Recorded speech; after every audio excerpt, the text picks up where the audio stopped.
Welcome to the course of Cryptography and Network Security. This course is for 4th BTech first sem. Myself G. Prashanti, Vignan Slara Institute of Technology and Science, Department of Information Technology. So in today's class we are going to study about the pretty good privacy. Okay, so PGP means that pretty good privacy.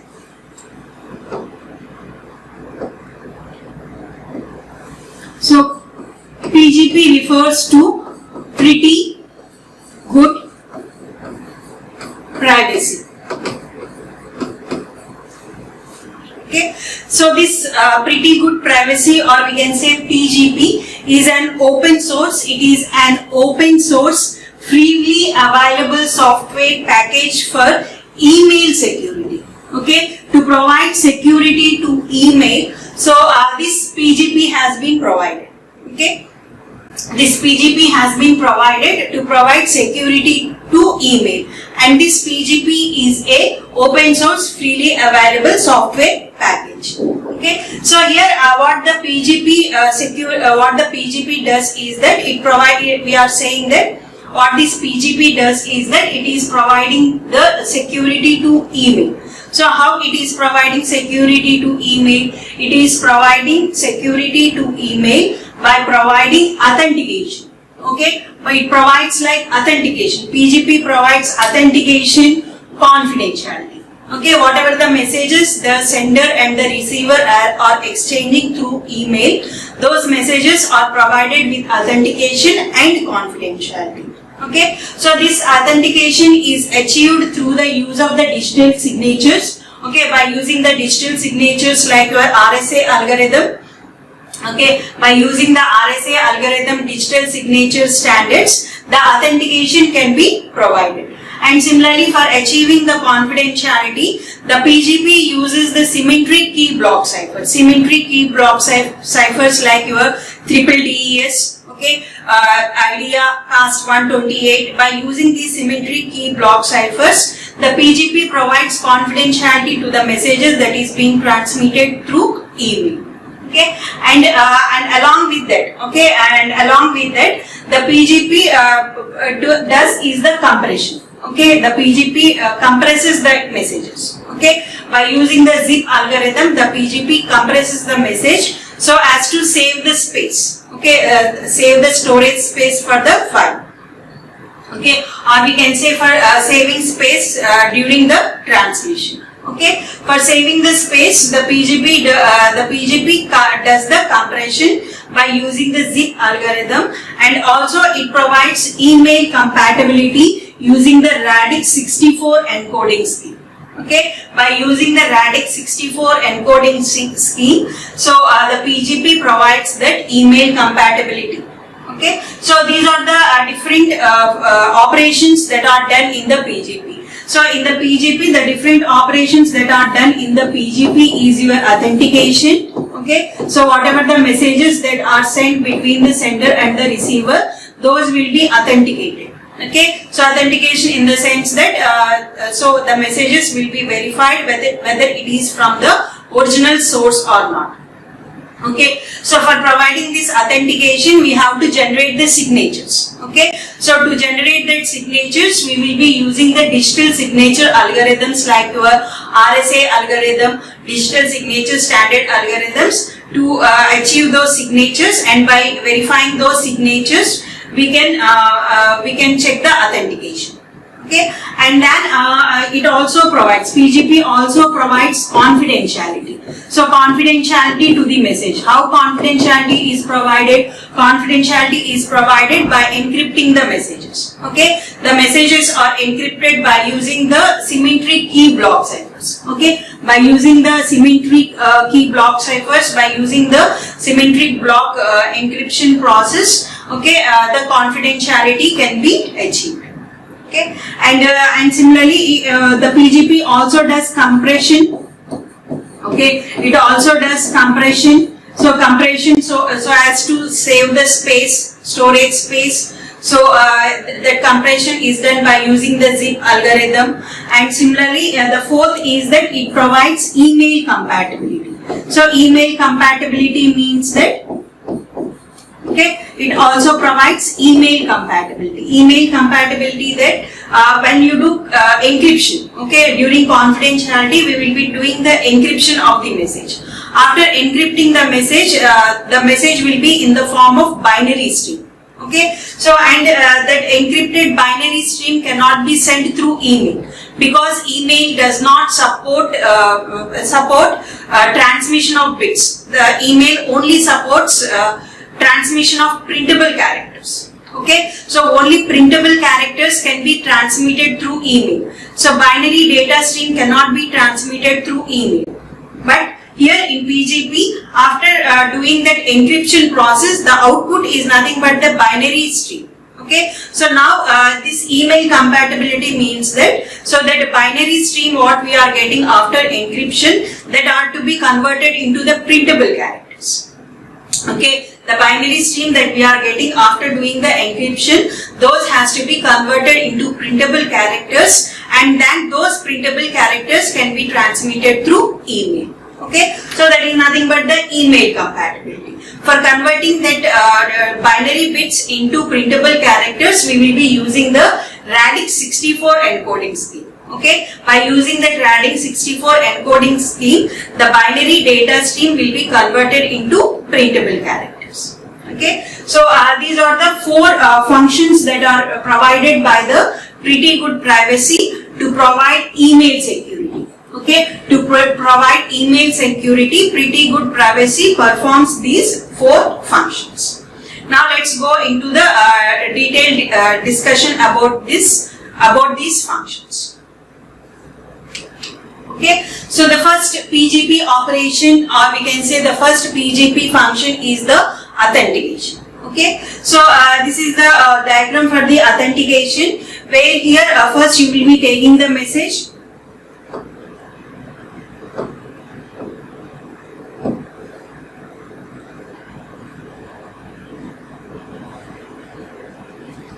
So this is the block diagram of your authentication process. Okay, so first we will be taking the message M. Okay, so whatever the message that the sender want to transmit. Okay, so that message goes through the hash algorithm. Okay, so here we will be using like SHA algorithm. Okay, we will be using like SHA algorithm SHA-1. Okay, we will be using the SHA-1 algorithm to generate 160-bit hash code of the message. Okay, so whatever the message you are having, that message will be going through this SHA-1 algorithm, and after the output of this SHA algorithm is your hash value. This is your hash value. Okay, so this hash value is nothing but a 160-bit hash code. Okay, so and then this hash code, whatever the hash code that you are getting after going through that hash function, that hash code is encrypted. Okay, so that is encrypted using public key crypto system. EP in the sense that public key encryption. EP in the sense public key encryption. EP in the sense public key crypto system. Okay, so here whatever the hash value that you are getting from the SHA algorithm, so that will be encrypted with the public key crypto system. Okay, so here this hash algorithm will be encrypted with the private key of the source. Okay, so by using the private key of the source, here the source is A. Okay, by using his own private key, by using the source private key, this hash value is encrypted, and then this encrypted hash value is appended with the message. Okay, so whatever the encrypted hash value that we are getting, that encrypted hash value is appended to the message. Okay, so and then this message, okay, and message is appended with the encrypted hash value. Okay, so this message and the encrypted hash value is zip. Okay, so here this appended means that whatever the message, the original message and the encrypted hash value is appended, and after appending those you will be doing a zip. Okay, zip in the sense that compression. Okay, so here by using the zip algorithm, you will be compressing this message and the encrypted hash value. Okay, after doing that compression, we will be getting this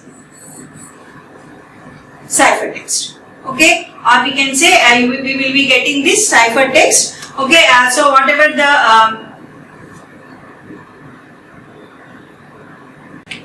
okay, so here whatever the after doing the compression, we will be getting a ciphertext. Okay. After doing the compression, okay, after doing the compression, we will be getting this value. Okay, so the output, whatever the output that we are getting from the whatever the message, or we can say whatever the thing that we are getting as the output of this zip, so that will be transmitted to the receiver. Okay, so now this is the receiver part, what the destination will be doing, or we can say what is the receiver or destination. Here the destination is B. So here what the receiver will be doing is that, so he will be first doing the decompression. Z inverse in the sense decompress. Okay, since we have compressed the data at the sender side, since the sender has compressed, so here the receiver has to do the decompression. Okay, so after decompressing the data, so here after decompressing this data that the receiver has received, okay, so he will be getting that message and the encrypted hash value. Okay, as we have appended the message and the encrypted hash value, so after doing the decompression, the receiver will be getting the message, original message, and this is your encrypted hash value. Okay, this is the encrypted hash value. Okay, that is encrypted with the private key. Okay, so what the receiver will be doing is that, so first he will be taking this encrypted hash value, so and on that he will be performing the decryption. Okay, so the receiver will be performing decryption on this encrypted hash value. Okay, by using the public key of the source. Okay, by using the public key of the source, the destination B, what the destination B will be doing is that he will be decrypting this hash value. Okay, so he will be decrypting the hash value by using the public key of the source. Okay, after decryption he will be getting the hash value. Okay, after doing the decryption, what he will be getting? He will be getting this hash value. Okay, after performing the decryption on this encrypted hash value, so the receiver will be getting this original hash value. Okay, and then what he will be doing? He will be again taking this message. Okay, he will be taking the message M. On that also he will be performing the SHA-1 algorithm. Okay, since the sender has used the SHA-1 algorithm, so here also the receiver will be performing the SHA-1 algorithm on this message. Again he will be getting a 160-bit hash code. Okay, so again he will be performing that, and again he will be getting a 160-bit hash code. And then he will be comparing this hash code that he has computed with the hash code that he has decrypted. Okay, so here what the receiver will be doing is that the receiver applies the SHA algorithm on this message. He will be getting a hash code. Okay, and he will be comparing this hash code with the decrypted hash code. If both are same or not, that he will be checking. Okay, so by comparing that the authentication will be performed. If both are same, that means that the message is from the original sender. If both are not same, that means it may not be from the original sender. Okay, so that is the process here. So here SHA-1, first what you are generating is that first you have to generate the hash code. By using the SHA-1 algorithm, you will be generating the hash code, and then this hash code is encrypted with RSA algorithm. Okay, so here for doing this encryption, private key, by using your private key, you will be encrypting this hash value. And similarly, by using the public key, you will be decrypting the hash value. That encryption and decryption is done by using the RSA algorithm. Okay.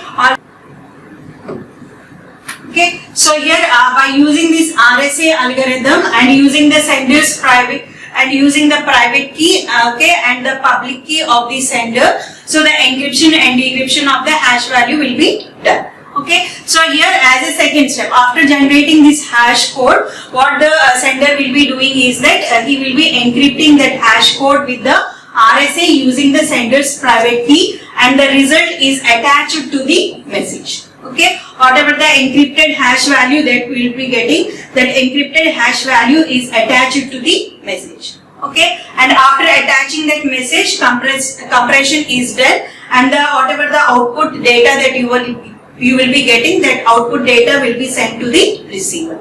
Okay, now what the receiver will be doing, the receiver uses the RSA algorithm. Okay, so he will be again using that RSA algorithm with the sender's public key. Okay, so what he has to do here, first he has to decrypt this hash value.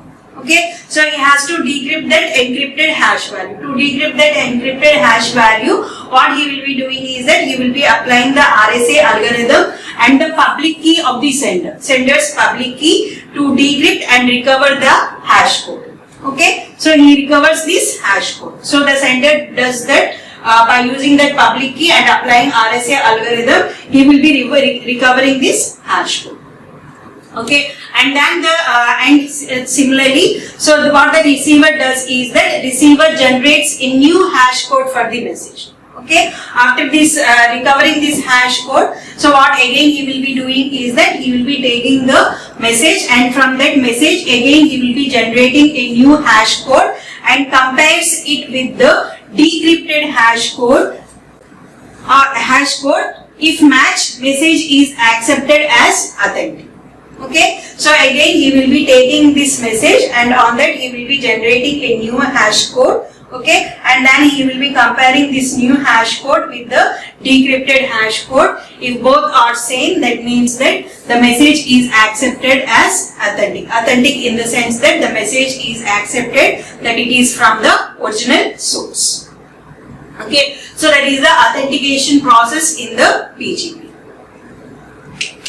Okay, and the next one is your confidentiality. So the next operation in PGP, or we can say the next function in PGP, is your confidentiality.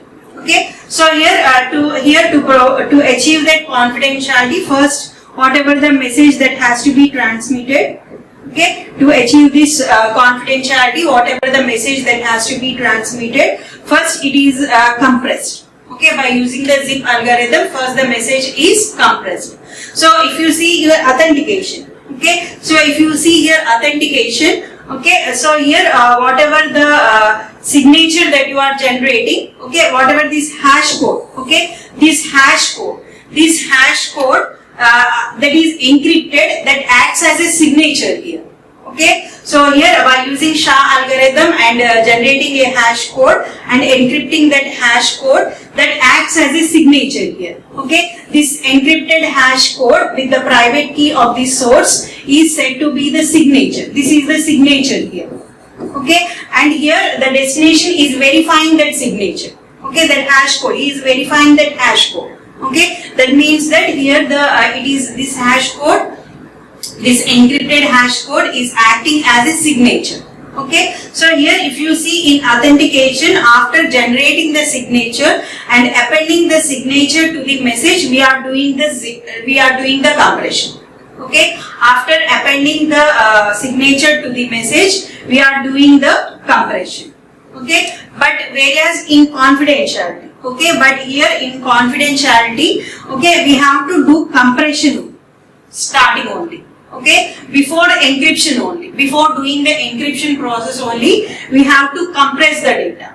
Okay, we can't compress the data after encryption. So if we try to compress the data after encryption, so some of the data will be lost. Okay, since we are having different types of compression, we are having like lossy compression, lossless compression. If we are using like lossy compression, then some data will be lost.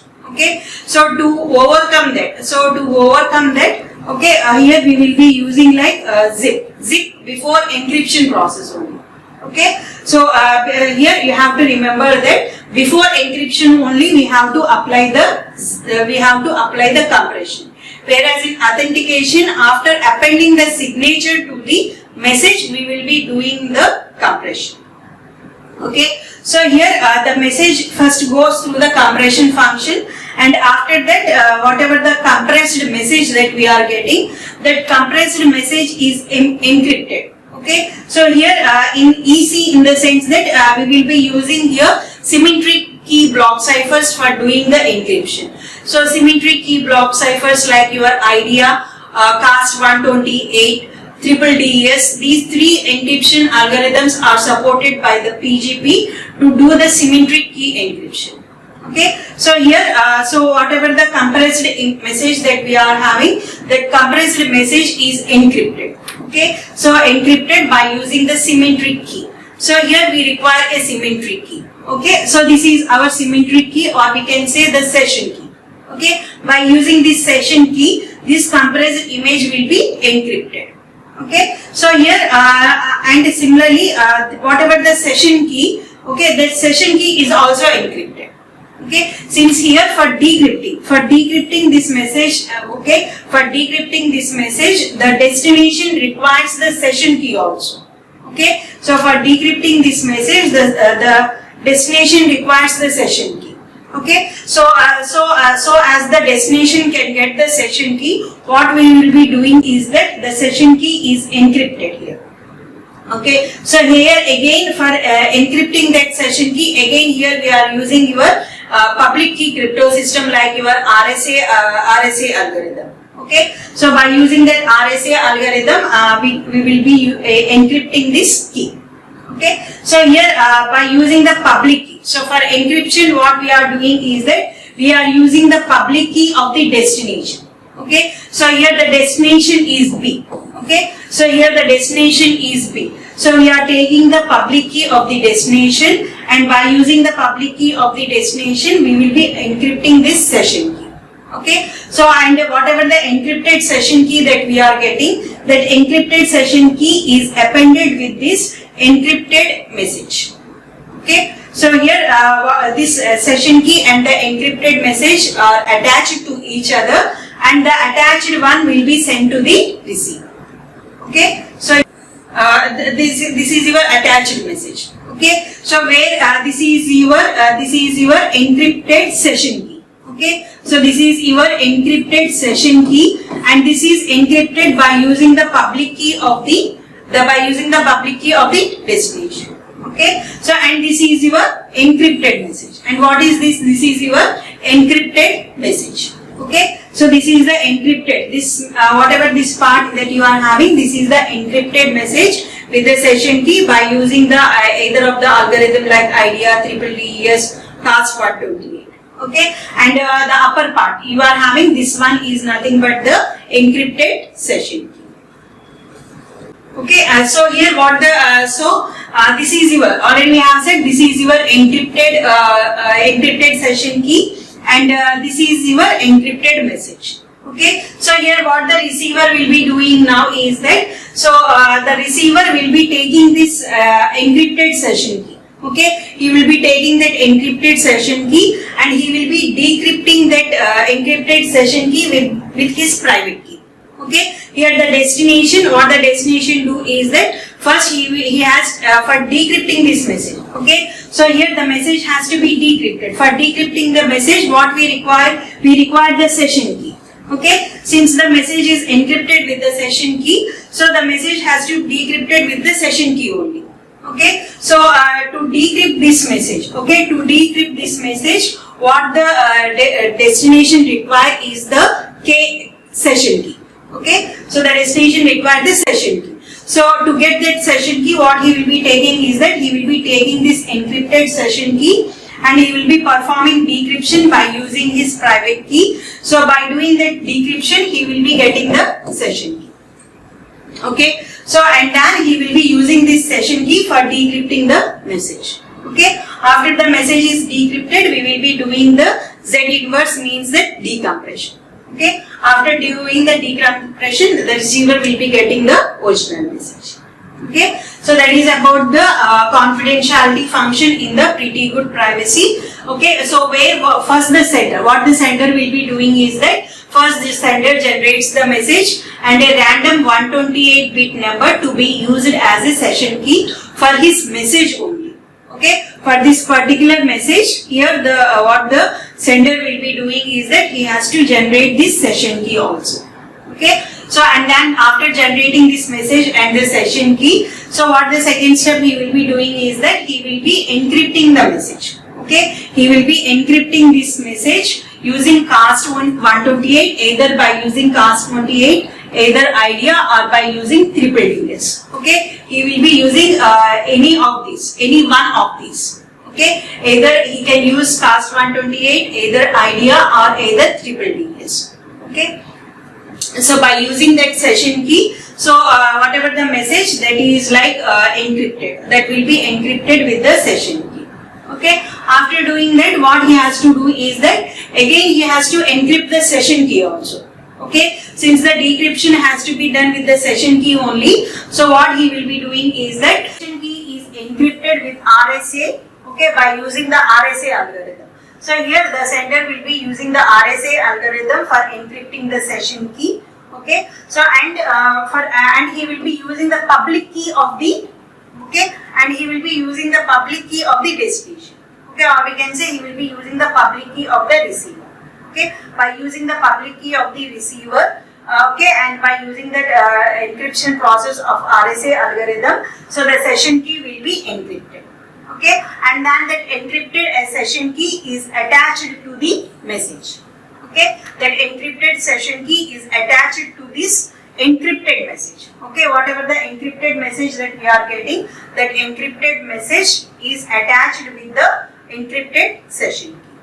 Okay, and that encrypted session key, encrypted message, after attaching that, it is sent to the receiver. Okay, so now what the receiver does is that the receiver uses the RSA with its private key to decrypt. Okay, so he has to he require for decrypting the message.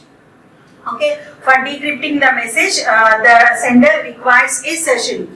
To get the session key, what he will be using, he is using the RSA with its private key to decrypt and recover the session key. Okay, so he will be using his private key to decrypt and he will be recovering the session key. After recovering this session key, okay, after recovering this session key, by using that session key, he will be using to decrypt the message. Okay, after getting that session key, he will be decrypting the message, and after doing decompression, he will be getting the original message. Okay, so that is the confidentiality process in PGP.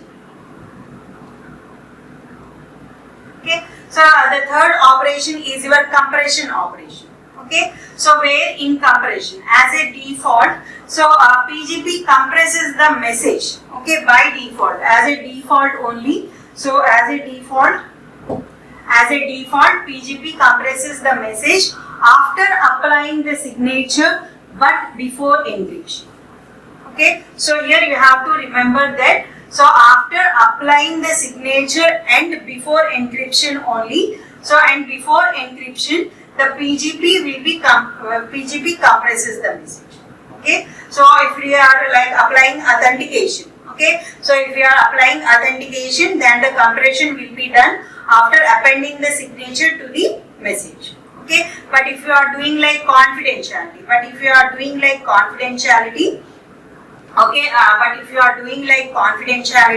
whatever the message that you are having, so that will be compressed and then it is encrypted. Okay, so in confidentiality, before encryption only you have to do the compression. Okay, before encryption only you have to do the compression. Okay, so this has the benefit of saving space. Okay, so what is the purpose of this compression? The compression has the benefit of saving space both for email transmission and for file storage also. Even for file storage and for email transmission, so it has the benefit of saving space. Okay, the placement of the compression algorithm is indicated by Z. Okay, already we have seen in your previous where this Z indicates compression and this Z inverse. Okay, and this Z inverse indicates decompression. Okay, so that notations that are used, notations that are used for compression is Z. Okay, notation that are used for compression is Z, and the notation that are used for decompression is Z inverse. Okay, so for decompression is Z inverse, and the compression algorithm used is your zip algorithm. Okay, so here the PGP uses the compression algorithm, zip algorithm, for doing the message compression. Okay, so that is about the compression. Okay, and the fourth functionality that is provided by the PGP is your email compatibility. Okay, so email compatibility already I have said. So after doing the confidentiality means that after doing the encryption, after performing the encryption process, the output is your binary stream of data. Okay, so the output you will be getting is a binary stream of data, and since the email does not support transmission of that binary stream of data, okay, so there is a need for conversion of that binary stream data into printable characters. Okay, since email supports only transmission of printable characters. Okay, email supports only transmission of printable characters. It does not support transmission of binary stream.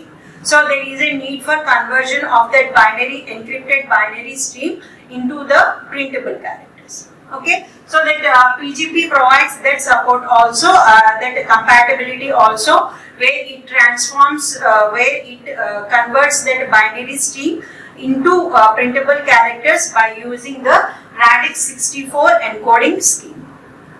Okay, so here when using PGP, we'll have binary data to send. Okay, so that is after like encrypting the message. After that encrypting of the message, what the PGP will be having is a binary data. Okay, what the PGP will be having is an encrypted binary data. Okay, so however email, so here email was designed only for text only. Okay, so email supports transmission of text only, text in the sense printable characters. Okay, so hence PGP must encode this raw binary data into printable ASCII characters by using the Radix 64 algorithm.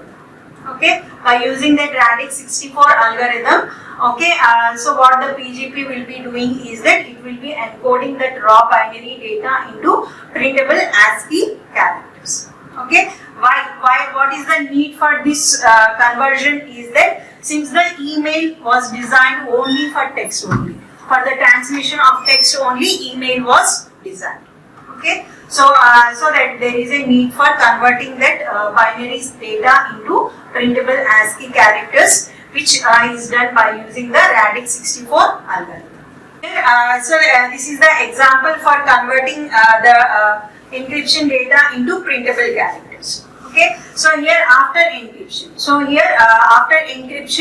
suppose we are having this binary data stream. Okay, so after encrypting the message, suppose we are having this binary data stream.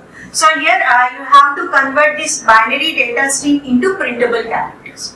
So to convert that, we will be using this Radix 64 conversion. Okay, where the whatever the blocks that you are having. Okay, so whatever the 8-bit block that you are having, so those has to be converted into 6 blocks. Okay, those has to be converted into, or we can say those has to be written in 4 6-bit blocks. Okay, so here so the first 6 bits will be this. Okay, the next 6 bits. Okay, so the next 6 bits, and then the next 6 bits, and the last 6 bits. Okay, whatever the 8 bits like block that you are having. Okay, so those has to be written in 4 6-bit blocks. Okay, whatever the these 24 bits that you are having. Okay, so those 24 bits will be written in 4 6-bit blocks. Okay, so those will be written in 4 6-bit blocks, and then you have to convert into an integer version. Okay, so these 6 bits will be converted into an integer version. So like 36, 25, 38, 8, or we can say it is converted into decimal notation. Okay, so whatever the 6 bits that you are having, those will be converted into your integer version, or we can say decimal notation, and after that these will be mapped with the Radix 64 encoding scheme. Okay, we will be having an radix 64 encoding scheme where we will be mapping this 36 integer to that encoding scheme, where the equivalent for this decimal in that encoding scheme is k. Okay, so the printable character which is equivalent to this 36 for that radix 64 encoding scheme is your k. Okay, and similarly for 25. Okay, the equivalent for 25 is z, and the equivalent for 38 is m, and the equivalent for 8 is okay, and the equivalent for your 8 is your this m. Okay, so after converting into an integer version, you will be taking the radix 64 encoding scheme chart. So in that chart, the equivalent for this decimal 36 is your printable character k, and for 25 is z, and for 38 is m, and for 8 is n. So in that way, you will be converting your binary data stream into a printable characters. Okay, so that is about the email compatibility. Okay, so in today's class we have seen the 4 functions of your PGP. So authentication, confidentiality, compression, and email compatibility. Thank you.